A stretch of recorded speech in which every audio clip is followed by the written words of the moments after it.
오늘 설교는 짧은 퀴즈로 좀 시작을 하고 싶은데요. 우리 청년일부에서는 퀴즈로 자주 시작을 합니다. 제가 숫자 하나를 준비했는데요. 슬라이드를 띄워주시면 29만 5,110이라는 숫자입니다. 29만 5,110. 혹시 어떤 숫자를 의미하는 것 같나요? 힌트를 드리자면 하나의 통계입니다. 연간 통계인데 총 1년간 어떤 숫자일 것 같나요? 사실은 이 숫자는 한 해, 정확히 말하면 2019년에 우리나라에서 사망한 숫자입니다. 2019년 한 해 동안 사망한 사람의 숫자입니다. 그런데 그 사망의 원인을 보면 10대 사망 원인이라고 해서 1위부터 10위까지 쭉 나열이 되어 있었는데요. 10가지 중에 단 하나만 질병 질환이 아닌 이유였습니다. 그러니까 나머지 9개는 다 질병과 질환으로 사람들이 죽었고, 이제 5위에 속했던 자살만이 유일하게 10대 원인 중에 질병과 질환이 아니었습니다. 이 통계를 보면 누군가에게는 정말 당연하겠지만 사실 질환이 우리 곁에 얼마나 가까이 있는가를 볼 수 있습니다.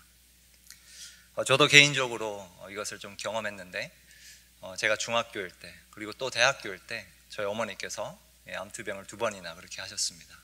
그리고 제 가까운 친척분들도 사실 이 10대 사망 원인 중에 그 중에 하나의 이유로 사실 그렇게 세상을 먼저 좀 떠나신 분들이 몇 분 계십니다. 이렇게 좋은 주일날, 기쁜 주일날 제가 왜 이렇게 암울한 소식으로 이런 이야기를 하냐면, 오늘 본문이 사실 우리가 읽었지만 우리 삶 가운데 찾아오는 어려움에 대해서 이야기를 해주고 있습니다. 우리 삶 가운데 찾아오는 어려움. 그런데 우리가 이 본문을 통해서 사실 우리의 상황을 좀 돌아보면서 우리가 그 상황 가운데 어떻게 반응해야 하는가를 말씀해주고 있습니다. 그래서 저는 오늘 이 마가복음 5장 21절에서 43절의 본문을 통해서 여러분들 주보에 있지만 3가지를 살펴보기를 원합니다. 하나는 우리의 상황입니다. 우리는 어떤 상황에 처하게 되는지 구체적으로 한번 살펴보기를 원하고요. 2번째는 반응입니다. 그 상황 속에서 나는 어떻게 반응해야 하는가, 그리고 마지막으로 왜 그렇게 반응해야 하는가를, 그 이유를 한번 우리가 이 본문을 통해서 그 3가지를 살펴보기를 원합니다. 첫 번째는 상황입니다. 상황. 우리가 제자도 여정을 걸어가며 질병과 죽음으로 인해 사실 절망적인 상황에 놓입니다. 질병과 죽음으로 인해 절망적인 상황에 놓입니다. 오늘 본문은 예수님 외에 사실 2명의 주인공이 있다고 볼 수 있습니다. 그러니까 어떻게 보면은 2가지의 이야기가 하나의 이야기처럼 엮여 있는데, 그 2가지의 이야기에서 각각의 주인공이 등장합니다. 신기한 것은 한 사람, 그리고 그 다른 한 사람은 너무나도 대조적인 주인공입니다. 첫 번째 이야기는 사실 야이로라 하는 회당장에 대한 이야기고, 2번째 스토리의 주인공은 이름도 밝혀지지 않은 그냥 여인으로 등장하는, 그것도 심지어 자기의 병 때문에, 또 그때 당시의 사회의 정결법 때문에 사회에서 고립되어 살아온 그러한 여인의 스토리입니다. 이렇게 대조적인 2 인물이 그런데 오늘 본문을 보니 공통적인 상황에 놓여요. 공통적인 상황에. 22절, 23절 우리가 다시 한번 보면 이렇게 적혀 있습니다. 회당장 중에 하나인 야이로라 하는 이가 와서 예수를 보고 발 앞에 엎드려 간곡히 구하여 이르되 내 어린 딸이 죽게 되었사오니 오셔서 그 위에 손을 얹으사 그로 구원을 받아 살게 하소서. 야이로라는 회당장이 수많은 사람들이 있는 그곳에 예수님 앞에 와서 엎드립니다. 그리고 간곡히 구해요. 왜 그랬는가? 오늘 본문을 보니까 그의 어린 딸이, 나중에 우리가 알게 되지만 12살 된 그 딸이 죽게 되어 그 아이를 치료해 달라고 지금 예수님께 간곡하게 부탁을 하고 있는 것입니다. 그런데 몇 구절 지나지 않아 25절, 26절을 보니까 두 번째 스토리의 주인공에 대한 상황이 나옵니다. 아까도 말씀드렸다시피 이 여인의 이름은 마가가 밝히진 않지만 신기하게도 그녀의 상황에 대해서는 아주 자세하게 이렇게 밝히고 있습니다. 25절을 보면 12해를 혈루증으로 앓아온 한 여자가 있어. 26절을 보십시오. 많은 의사에게 많은 괴로움을 받았고 가진 것도 다 허비하였으되 아무 효험이 없고 도리어 더 중하여졌던 차에. 이름 알 수 없는 이 여인은 12해 동안 12년간 병을 앓고 살아왔습니다. 그런데 아까 우리가 본 것처럼 수많은 의사를 만나며 수많은 돈을 쏟아부으며 치료를 받으려고 노력을 했지만 효험이 없었을 뿐만 아니라 도리어 그 병이 심해졌다고 이야기합니다. 여러분, 이들의 이야기를 성경 몇 구절로 그냥 읽고 지나가서는 참 쉬워요, 사실. 그러나 여러분이 그 사람의 상황이었다면, 그런 상황에 처해 있었다면 그저 그냥 읽고 지나가기는 어렵습니다. 한번 상상해 보십시오. 여러분들의 가족 중에 누군가가 죽어가고 있다면, 혹은 여러분이 12년간 육신의 질병 때문에 고통 가운데 있었다면, 그리고 그것이 점점 더 심해지기만 한다면 우리 또한 역시 절망했을 겁니다. 아무런 소망이 없는 그런 상황이죠. 그런데 오늘 본문은 아주 대조적인 두 사람의 공통적인 이 상황을 보여주면서 이것을 이야기해 주고 있어요.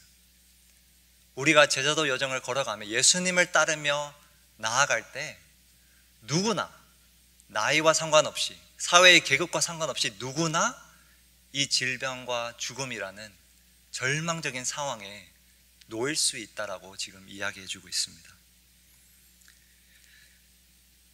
우리가 젊은 청년이라고 해서 질병과 죽음으로부터 자유할 수 있을까요?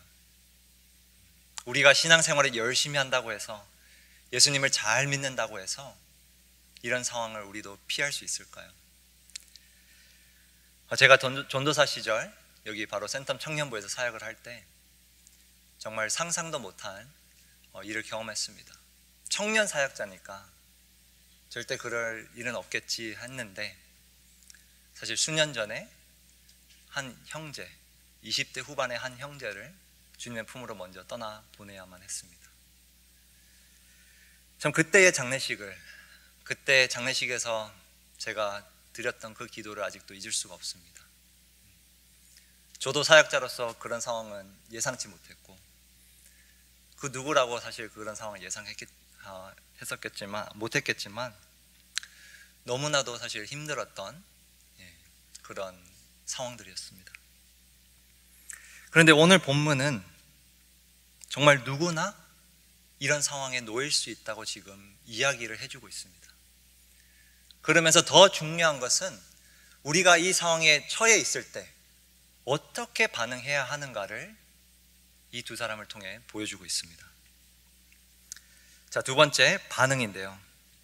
질병과 죽음으로 인해 절망적인 상황 속에서 우리는 예수님을 담대하게 믿어야 합니다. 예수님을 담대하게 믿어라. 아까 야이로의 이야기로 다시 돌아가서 보면, 야이로는 높은 위치에 있었어요. 사회적으로 높은 위치에 있었어요. 그런데 그럼에도 불구하고 지금 그가 온갖 자존심을 다 버리고 예수라는 사람 앞에 나와 지금 빌고 있습니다. 그래서 겨우 그 예수님을 모시고 이제 집으로 가게 된 거예요. 그런데 가는 도중에 갑자기 그 혈루증을 앓아온 여인을 만난 거예요. 그의 여정이 지체가 된 거죠. 여러분, 야이로의 심정으로 우리가 그 마음속으로 들어가 보면 얼마나 마음이 초져 있겠어요. 딸이 죽어가는데 겨우 그래서 예수님을 모시고 이제 집으로 가고 있는데 지체가 되는 거예요. 그 여정이 지체가 되는 거예요.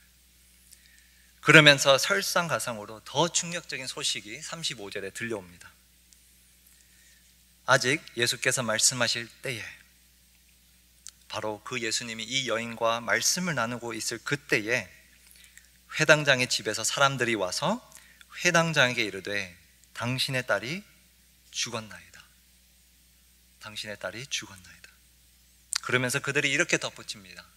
어찌하여 선생을 더 괴롭게 하나이까? 어찌하여 선생을 더 괴롭게 하나이까?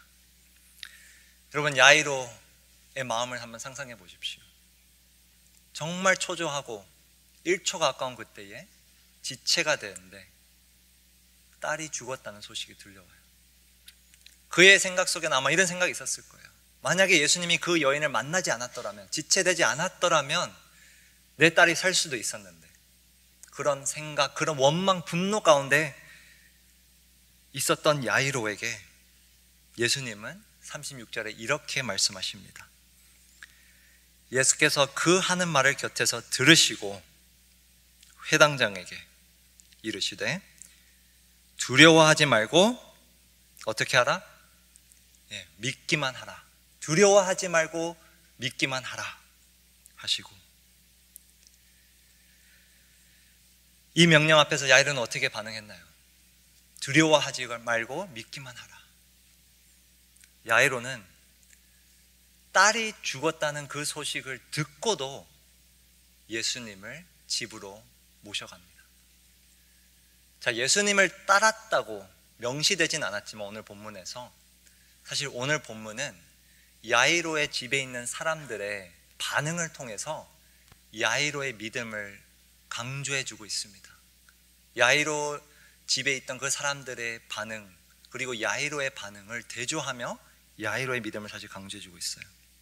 39절 40절을 보면 예수님이 이제 그 집에 들어가서 이런 상황이 벌어집니다. 들어가서 그들에게 이르시되 너희가 어찌하여 떠들며 우느냐? 이 아이가 죽은 것이 아니라 잔다 하시니, 그들이, 그 집에 있던 사람들이 어떻게 했다고요? 비웃더라. 예수님이 그 집에 들어가서 그 아이가 죽어가지고 다 통곡을 하고 있는 그 상황 속에서 이 아이가 잔다라고 지금 이야기를 하시는 거예요. 그런데 이들은 그 예수님에게 어떻게 반응했는가? 비웃더라. 비웃었어. 여러분, 모두가 예수님을 비웃을 때, 그리고 모두가 어찌하여 선생을 더 괴롭히느냐, 이제는 소용없다, 포기해라, 단념해라 라고 말하는 그때에 야이로는 어떻게 반응했는가? 두려워하지 말고 믿기만 하라 라는 그 명령을 받고 그는 순종합니다. 그는 예수님을 담대하게 믿습니다. 자, 오늘 두 번째 스토리로 넘어와서 익명의 여인은 어떠했나요? 이 여인은 이름은 밝혀지지 않지만 사실 야이로보다도 사실 더 믿음의 본이 되는 사람입니다. 아까도 보았지만 그녀는 정말 절망적인 상황에 놓였어요. 아니, 본문에서는 표현하지 않지만 단순히 12년간 육신의 고통을 그녀는 알았을 것이 아니라 사실 많은 학자들이 추정하건대 그녀는 아마도 육신의 고통보다 더 심했던 고통은 바로 사회적으로 고립되어 있는 그 상태라고 추정합니다. 왜냐하면 그녀의 병은 그 당시의 법에 따르면 부정한 사람으로 판단을 내리게 되었어요. 그래서 쉽게 말하면 요즘으로 따지면 자가격리를 했어야만 하는 사람이었어요. 12년간 사람 곁에 있었으면 안 되는 사람이었습니다. 그런데 그런 그녀가 정말 용기를 내어 예수님을 찾아갑니다. 아니, 어떻게 보면 야이로는 체면만 구겨서 예수님을 따라갔다면 그녀는 사실 어떤 면에서는 목숨을 걸고 죽을 각오를 하고 무리 가운데 뛰어들어 예수님 곁에 갑니다. 27절에 보니까 예수의 소문을 듣고 무리 가운데 끼어 뒤로 와서 그의 옷에 손을 대니, 그녀는 목숨을 걸고 그 자리에 있으면 안 될 사람인데 법으로 따지면 목숨을 걸고 예수님께 나아가요. 왜 그랬을까요? 28절에 보니 이는 내가 그의 옷에만 손을 대어도 구원을 받으리라 생각함일러라. 그녀는 죽을 수도 있는 상황이었지만, 법으로 벌을 받을 수 있는 상황이었지만 예수님을 쫓아가 그의 옷에 손을 댑니다. 왜? 자기가 그 옷에 손만 대어도 치료를 받을 수 있다는 생각 때문에. 그런데 그 생각을 예수님은 이렇게 말씀하세요. 그녀의 생각을 33절에 보니, 여자가 자기에게 이루어진 일을 알고 두려워하여 떨며 와서, 치료를 다 받은 후에 지금 두려워하며 떨며 와서 그 앞에 엎드려 모든 사실을 여쭈니, 예수님께 고백을 하는 거예요. 내가 이래서는 안 됐었는데, 부정한 사람이라 이곳에 있으면 안 되는데 두려워 떨며 지금 고백을 하는 겁니다. 그런데 그런 그녀에게 예수님이 이렇게 말씀하세요. 34절에 보니까 예수께서 이르시되, 따라 내 믿음이 너를 구원하였으니 평안히 가라. 내 병에서 놓여 건강할지어다. 그녀는 단순히 내가 그 옷에 손만 대어도 닿아도 나을 수 있을 거다라는 그 생각을 예수님은 믿음이라고 표현하고 있습니다. 믿음. 내 믿음이 너를 구원하였다. 여러분, 그날 예수님을 만진 사람이 이 여인뿐이었을까요? 수많은 사람들이 예수님의 에워싸 만지고 있었어요.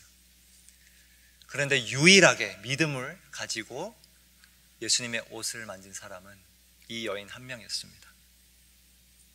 그리고 지금 예수님은 그 믿음을 사실 칭찬하고 계신 거예요. 내 믿음이 너를 구원하였다. 그 믿음을 칭찬하고 계십니다. 여러분, 보이시나요? 절망적인 상황에 있었던 그 야이로에게는 예수님이 명령하십니다. 두려워하지 말고 믿기만 하라. 그리고 절망적인 상황에 있었던 그 여인에게는 그 믿음을 칭찬하십니다. 내 믿음이 너를 구원하였다. 여러분, 우리 모두가 이런 상황에 있을 수 있는 그때에 우리 또한 이들처럼 담대한 믿음으로 반응해야 합니다. 그것이 오늘 본문이 이 두 사람을 통해서 말씀해 주고 있는 거예요. 담대하게 그 예수님을 믿어라. 두려워하지 말고 믿어라. 자, 그런데 마지막으로 우리가 질문해 볼 것은 이겁니다. 왜? 도대체 어떤 이유로 우리가 그 예수님을 이런 상황 속에서도 담대하게 믿을 수 있을까라는 질문입니다. 절망적인 상황 속에서도 우리가 예수님을 담대하게 믿을 수 있는 이유는 바로 그의 돌보심과 능력 때문입니다. 그의 돌보심과 능력 때문에. 34절에 보니까 예수님께서 이렇게 말씀하십니다. 그 여인을 향해 뭐라고 부르시죠? 그 여인을 향해 딸아라고 하십니다. 딸. 여러분, 이것은 아주 짧은 단어이기 때문에 그냥 우리가 읽고 지나갈 수도 있지만 너무나도 중요한 말씀이에요. 이 여인을 향해서, 마가가 이름도 밝히지 않는 이 여인을 향해서 예수님은 이름을 부르시지 않고 딸이라고 부르고 계십니다. 딸. 마가복음을 전체적으로 보면 유일하게 예수님으로부터 딸이라는 호칭을 불림받은 사람입니다. 유일하게. 여러분, 이 호칭 속에 우리는 예수님의 돌보심을 볼 수가 있습니다. 우리는 이 여인의 이름을 절대 알 수 없지만 마가는 지금 이렇게 이야기해 주는 거예요. 이 호칭을 통해서 이 여인은 지금 예수님의 딸이 되었다. 예수님이 돌보시는 그의 자녀가 되었다라는 것을 지금 알려주고 있습니다. 제가 얼마 전에 좀 유튜브를 보다가 이제 재미있는 예능을 이렇게 보게 되었는데, 그 예능에 이제 출연한 사람이 보니까 특전사 출신이더라고요. 그것도 여군 특전사 출신.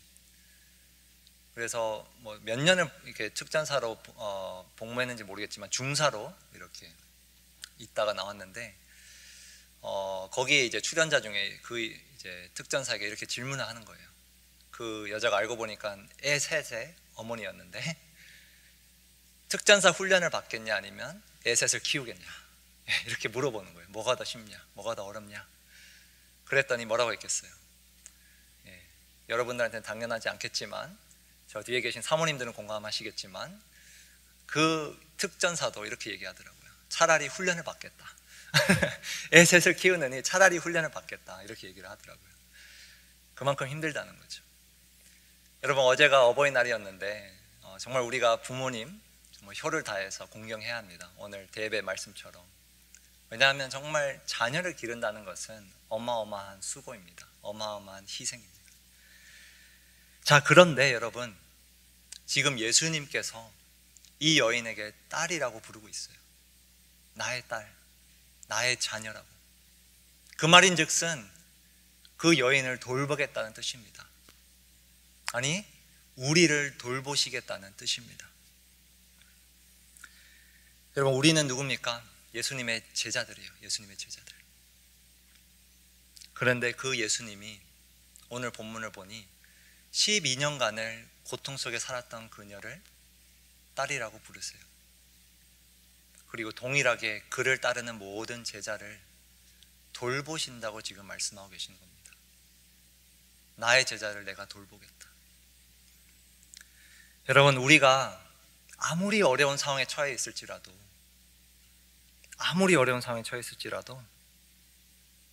예수님께서 우리에게 아들아, 딸아 이렇게 부르며 지금 돌보고 계신 줄 믿습니다.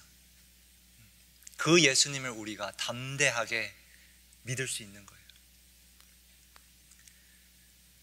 절망적인 상황 속에서도 우리가 예수님을 담대하게 믿을 수 있는 이유는 그가 우리를 돌보시기 때문이고, 두 번째는 그가 능력의 하나님이시기 때문입니다.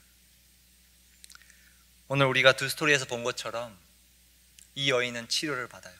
그리고 야이로의 딸도 우리가 읽진 않겠지만 여러분들이 나머지를 다 읽어보시면 죽었던 그 딸이 다시 살아납니다. 놀라운 기적이죠.